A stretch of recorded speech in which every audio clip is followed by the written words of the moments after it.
Hello students, जैसे कि पिछले वीडियो में हमने बताया था कि कूलम्ब्स लॉ अब है vector representation of Coulomb's law, यानी कि कूलम्ब के नियम का सदिश निरूपण। क्योंकि ये वीडियो है मैं दोनों मीडियम के स्टूडेंट्स के लिए बना रहा हूँ, हिंदी मीडियम और इंग्लिश मीडियम दोनों के लिए। Vector representation of Coulomb's law यानी कि इसका सदिश निरूपण कैसे करें, वेक्टर रिप्रेजेंट कैसे करें।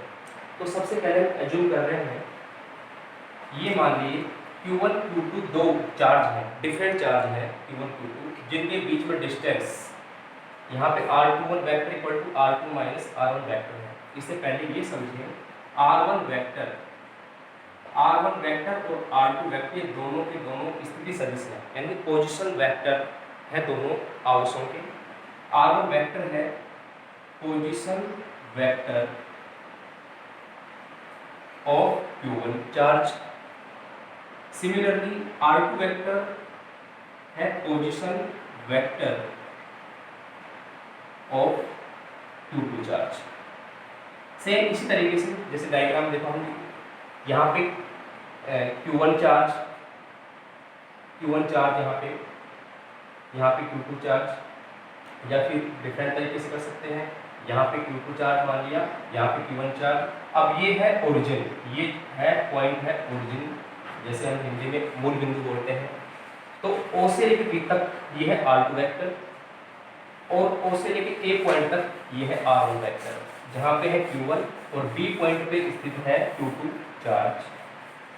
ये R2 वेक्टर R1 वेक्टर। अब दोनों के बीच में जो डिफरेंस है, क्योंकि सबसे पहले हम Q1 वेक्टर की बात करेंगे, F21, क्योंकि बल है, फोर्स है, वो वेक्टर क्वांटिटी है, तो यहाँ पे भी हम क्या लगाएंगे, वेक्टर लगाएंगे इसके अंदर भी, और हम इसके अंदर भी वेक्टर लगाएंगे। लेकिन आपने एक चीज देखी होगी, यहाँ पे चेंज क्या है, यहाँ पे 21 लिखा हुआ है और ये लिखा 12। क्या डिफरेंस है? क्योंकि इलेक्ट्रिक फोर्स है वो चार्ज एक दूसरे के ऊपर अप्लाई करते हैं। 21 का मतलब क्या है, Q1 चार्ज है वो Q2 को फोर्स दे रहा है, और Q12 है वो किसको चार्ज दे रहा है, Q1 फोर्स है वो Q2 को। यहाँ से अब Q21 है, तो अब इसमें क्या कर सकते हैं, ये Q1 हमने लिखा है, तो Q1 है, इसका मतलब Q1 पे फोर्स देगा, Q2 चार्ज लगाएगा, तो ये हो जाएगा इसके अंदर Q1, और यहाँ पे ये 12 है, ये आ जाएगा यहाँ पे 1 से लेकर के 2 पे फोर्स हो जाएगा। क्योंकि 21 है तो R2 माइनस R1 वेक्टर हो जाएगा। क्योंकि जैसे कोई भी हम वेक्टर पढ़ते हैं, जैसे A B वेक्टर है, तो इसका मतलब होता है B vector minus A vector. इसका मीन्स ये है कि B बिंदु का B का स्थिति सदिश माइनस A का स्थिति सदिश। इसी तरीके से अगर B A वेक्टर करते हैं तो ये उल्टा हो जाएगा, रिवर्स हो जाएगा, क्योंकि B A vector equal to minus का A B वेक्टर, तो ये हो जाएगा A वेक्टर माइनस का B वेक्टर हो जाएगा। सेम इसी तरीके से हमने ये लिखा है कि R21 वेक्टर है, ये R2 माइनस R1 वेक्टर होगा यहाँ पे R2, क्योंकि अब ये हो जाएगा यहाँ पे कितना R12 होगा, क्योंकि 2 की स्थिति सदिश कैसे 1 का घटेगा। यहाँ पे R21 वेक्टर होगा, ये हो जाएगा R1 माइनस का R2 होगा, तो यहाँ पे है R21 है, ये हो जाएगा 1 माइनस R2 हो जाएगा। इसी तरह हम इसको यहाँ पे अप्लाई करें, तो अब देखिए जैसे फोर्स हमने पढ़ा है बाय कूलम्ब्स लॉ, तो कूलम्ब्स लॉ में फोर्स क्या बताया था, F equal to 1 upon epsilon naught. ये एप्सिलॉन नॉट मैंने पहले बताया था कि परमिटिविटी है, पराविद्युतांक है हिंदी में, Q1 Q2 upon R square. R है distance between Q1 and Q2, यानी कि Q1 Q2 कितने डिस्टेंस रखे हुए हैं आपस में। तो यहाँ पे F equal to 1 upon 4 pi epsilon naught Q1 Q2 upon R square है। लेकिन अब हम यहाँ पे डिफरेंट कर रहे हैं, क्योंकि एक तो फोर्स है F21 और एक होगा F12। तो F21 की बात करें तो ये हो जाएगा 1 अपॉन 4 पाई एप्सिलॉन नॉट, और Q1 Q2 क्योंकि चेंज नहीं हुआ, Q1 Q2 सेम है, लेकिन R चेंज हो गया। वहां तो क्या है, दोनों बीच में डिस्टेंस थी, लेकिन आपको दिखाई दे रहा है कि Q1 Q2 के बीच में डिस्टेंस R नहीं है, बल्कि R21 है, R1 वेक्टर माइनस का R2 वेक्टर। तो इसमें क्या करेंगे हम, यहाँ पे इसका मैग्नीट्यूड लेना पड़ेगा, यानी कि किसी मैग्नीट्यूड यानी कि उसका परिमाण लेना पड़ेगा। R21 वेक्टर, यहाँ 21 है तो यहाँ पे 21 वेक्टर हो जाएगा और इसका क्या है मैग्नीट्यूड का स्केल हो जाएगा। लेकिन हमने यहाँ पे लगाया कि वेक्टर का साइन लगाया तो आपको पोजीशन वेक्टर देना पड़ेगा। फिर 21 है तो डायरेक्शन में किसकी आएगी 21 वेक्टर की आएगी। तो 21 वेक्टर यानी कि R21 का एकांक सदिश देना पड़ेगा, इकाई सदिश। इकाई सदिश क्या होता है, जिसका परिमाण 1 के बराबर होता है। अब इसमें केवल दिशा रहेगी, इसमें परिमाण उसका एकांक है यानी कि यूनिट है, यूनिट है इसका परिमाण, यूनिट उसका मैग्नीट्यूड है। F1 = 1/4 pi epsilon naught Q1 Q2 upon R vector 21 का मोड का स्केल हो जाएगा। सेम इसी तरीके से हमने पहले आपको बताया था, देखो जैसे ये है किसी भी एकांक सदिश की बात करते हैं तो R कैप अगर पूछे तो R वेक्टर अपॉन R का मोड।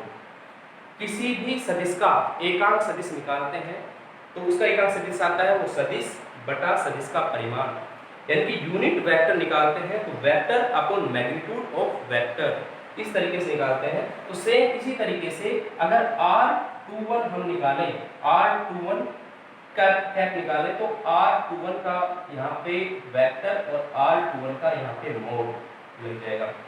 तो सेम इसी तरीके से हम यहाँ पे वैल्यू पुट करेंगे। अब ये इक्वेशन जैसे फर्स्ट हमारी इक्वेशन है, ये इक्वेशन फर्स्ट है, इसके बाद इक्वेशन फर्स्ट में हम R21 की वैल्यू ये पुट कर देंगे तो ये बन जाएगा F21 vector equal to 1/4 pi epsilon naught Q1 Q2 upon, अब ये वैल्यू इसकी जगह ये पुट किया जा रहा है तो यहाँ पे ये तो मल्टीप्लाई हो जाएगा और नीचे है क्योंकि जो डिनोमिनेटर में इसकी पावर 2 पहले से है और यहाँ पे जो मोड लिखा हुआ है मोड है इसका, तो ये क्यूब हो जाएगा, ये हो जाएगा R21 का क्यूब और यहाँ पे मल्टीप्लाई में वहाँ कैप की जगह R21 का वेक्टर आ जाएगा।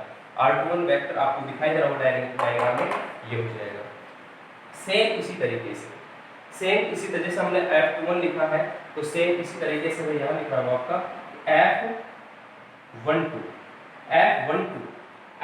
क्या है डिफरेंट, यानी कि सिर्फ और सिर्फ ये तो क्या था चार्ज था, charge of second from first, यानी कि फर्स्ट वाले चार्ज से सेकंड पर फोर्स कितना लग रहा है वो वाला है। यहाँ पे charge by Q1 on Q2 equal to ये हो जाएगा 1/4 पाई एप्सिलॉन नॉट और Q1 Q2 अपॉन यहाँ पे 1/2 है तो यहाँ पे भी आ जाएगा R12 का स्क्वायर। और डायरेक्शन के लिए यहाँ पे भी जैसे इसके अंदर हमने डायरेक्शन में कैप लगाया था सेम इसी तरीके जैसे ये कैप था तो इसमें भी क्या होगा कैप मिल जाएगा। R12 का कैप का मतलब यहाँ पे है यूनिट वेक्टर, यूनिट वेक्टर है तो सेम उसी तरीके से जैसे हमने इसका एकांक सदिश निकाला है यूनिट वेक्टर निकाला तो सेम उसका भी निकालेंगे तो ये हो जाएगा यहाँ पे 21 की जगह आ जाएगा 12 और यहाँ पे भी 12 और ये हो जाएगा 12 तो ये वैल्यू इसमें पुट की जाएगी तो ये हो जाएगा F12 equal to 1/4 pi epsilon naught Q1 Q2 upon R12 का क्यूब हो गया और यहाँ पे R12 वेक्टर हो गया। ये इक्वेशन सेकेंड है। अब देखिए इक्वेशन फर्स्ट और सेकंड में कुछ अंतर है तो सिर्फ और सिर्फ अंतर दिखाई देगा आपको क्योंकि 1/2 है यहाँ पे 2/1 है तो मैग्नीट्यूड तो सेम ही आएगा इसका क्योंकि मैग्नीट्यूड सेम है, मैग्नीट्यूड जो है वो मोड में है वो पॉजिटिव होगा तो ये दोनों सेम रहेगा। लेकिन जो ये डिफरेंस है यहाँ पे R21 वेक्टर और R12 वेक्टर ये डिफरेंस रहेगा इसके अंदर। क्यों? क्योंकि देखिए जब ए बी वेक्टर में बताया था A B vector equal to B vector minus A vector यानी कि बी बिंदु का स्थिति सदिश में से ए बिंदु के स्थिति सदिश माइनस हुआ, बी ए में से क्या होगा माइनस का ए बी, यानी कि रिवर्स कर दिया तो सेम इसी तरीके से यहाँ पे भी होगा कि जब R12 वेक्टर है वो यहाँ पे नेगेटिव R21, इसकी वजह से ही यहाँ पे डायरेक्शन देखिए अगर 1/2 की जगह हम माइनस का 2/1 लिखेंगे तो यहाँ पे सेम वो वैल्यू बन जाएगी यहाँ पे क्योंकि जो मोड है मॉडुलस है R12 का और R21 का वो तो सेम रहेगा, वो डिफरेंस नहीं रहेगा। उसमें डिफरेंट नहीं रहेगा, वो सेम रहेगा दोनों का, लेकिन यहाँ पे डायरेक्शन इसके अपोजिट है, मैग्नीट्यूड इन दोनों का सेम है, क्योंकि रिवर्स कर सकते हैं उसको। तो अब इसमें क्या देखा कि सिर्फ जो F12 है, F12 F या 21 इक्वल टू सिर्फ यह है माइनस का F21, ये हमें प्राप्त हुआ। F21 equal to minus F21, यानी कि चार्ज के ऊपर एक दूसरे पे जो चार्ज लग रहा है, जो फोर्स लग रहा है, इलेक्ट्रिक फोर्स लग रहा है, वो डायरेक्शन बदलने से, यानी कि उन दोनों का मैग्नीट्यूड सेम रहेगा लेकिन डायरेक्शन अपोजिट रहेगी। इसका मतलब ये है, हमें जैसे न्यूटन का थर्ड लॉ पढ़ा है, न्यूटन के थर्ड लॉ में भी ये कहता है कि एक्शन रिएक्शन लॉ, क्रिया प्रतिक्रिया का नियम होता है। तो उसके अंदर क्या होता है कि जो दोनों बल जो लगते हैं, क्रिया और प्रतिक्रिया बल जो लगते हैं, वो दोनों परिमाण में बराबर होते हैं लेकिन दिशा उनकी विपरीत होती है। सेम इसी तरीके से ये F21 और F12 है, यहाँ पे वो दोनों परिमाण तो इसका क्या है, बराबर है, लेकिन यहाँ पे जो डायरेक्शन वो अपोजिट है। अगर इन दोनों को ऐड करें तो यहाँ पे F21 प्लस में F12 वो 0 आता है, यानी कि बैलेंस कंडीशन होती है। इन दोनों को ऐड करने से 0 यानी कि न्यूट्रल स्टेट है, ये न्यूट्रल कंडीशन आती है, दोनों का न्यूट्रल कंडीशन आती है। इसके बाद देखिए, अब यहाँ पे F21 प्लस में F12 इक्वल टू 0, तो क्या मिला आपको, न्यूट्रल स्टेट, ये न्यूट्रल स्टेट है, तो आप इसको नोट कर सकते हैं। अब इसके बाद न्यूमेरिकल है, एक न्यूमेरिकल देखते हैं, तब तक नोट करो।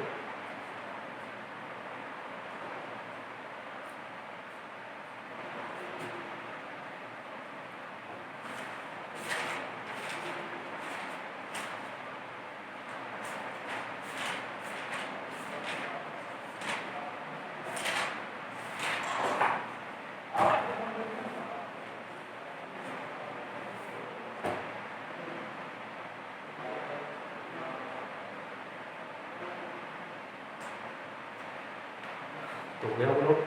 अब देखिए इसका न्यूमेरिकल,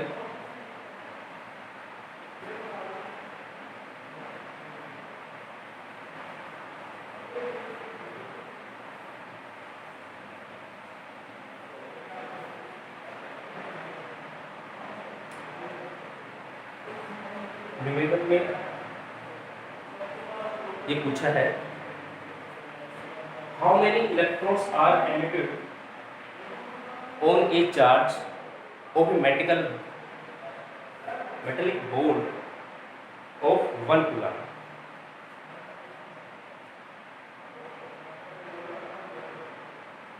फर्स्ट इसमें गिवन है जो चार्ज है, चार्ज Q1 है, वो गिवन है, जिसकी वैल्यू रखी 1 कूलम। पूछा कि how many electrons are consume, यानी कि कितने इलेक्ट्रॉन कंज्यूम होते हैं एक कूलम चार्ज एमिट करने के अंदर। तो सबसे पहले यानी कि नंबर ऑफ इलेक्ट्रॉन पूछा है इसमें, यानी कि नंबर ऑफ इलेक्ट्रॉन पूछा है, और यू नो दैट कि इलेक्ट्रॉन के अंदर चार्ज होता है 1.6 × 10⁻⁻⁹, ये इसके अंदर चार्ज होता है, ये कूलम में होता है इसके अंदर। अब क्योंकि ये क्वांटम वैल्यू होती है, एक इलेक्ट्रॉन पे कितना चार्ज होता है 1.6 × 10⁻⁻19 कूलम। तो Q की जो वैल्यू होती है वो होती है Ne, इसमें n की वैल्यू पूछी है आपसे, तो n इक्वल टू क्या हो जाएगा Q/E। Q यहाँ पे चार्ज गिवन है 1 कूलम, तो अब इसके अंदर 1 कूलम 1/1.6 10⁻⁻19। अब क्योंकि ऊपर भी यूनिट कूलम है, नीचे भी यूनिट कूलम है, कूलम से कूलम कैंसिल हो जाएगा, सिर्फ n है, तो ये तो यूनिट लेस सिर्फ नंबर पता लगेगा, तो यहाँ हो जाएगा 1/1.6, और ये 10⁻⁻19 है, ऊपर जाके प्लस का 19 हो जाएगा। और इसके जो सोल्व करते हैं तो 1 में जो वैल्यू आती है तो वो लगभग वैल्यू आती है 0.625, ये हम इसमें लेके आते हैं, और मल्टीप्लाई में 10⁻⁹19। तो अब इसका एक जो 10 है, यहाँ से डेसिमल आगे चला जाएगा, 10 से मल्टीप्लाई हो जाएगा, इसकी पावर घट जाएगी, तो 6.25 × 10⁻⁹19, ये आ गया नंबर ऑफ इलेक्ट्रॉन, यानी कि ये n की वैल्यू है, कितने इलेक्ट्रॉन कंज्यूम होते हैं। ठीक है, इसके बाद है मेथड ऑफ चार्जिंग, कि चार्जिंग की मेथड क्या क्या है। तो चार्जिंग की मेथड देखिए, मेथड ऑफ चार्जिंग क्या क्या है।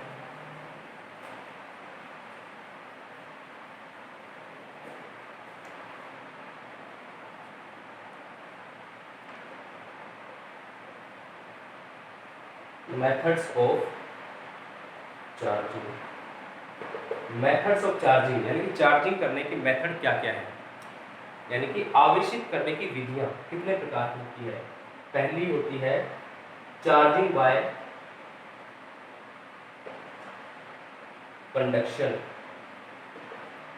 यानी चालन विधि, क्योंकि कंडक्टर होता है चालक, तो चालन द्वारा।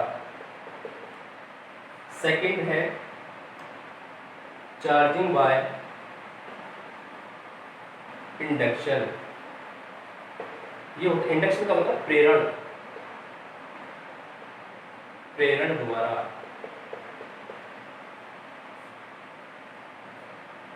क्योंकि अब सबसे पहले डिस्कस करेंगे चार्जिंग बाय कंडक्शन और चार्जिंग बाय इंडक्शन।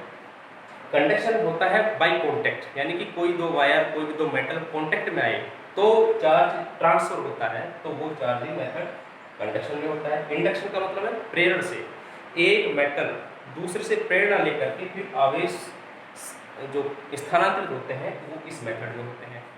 इसके बाद जो थर्ड मेथड है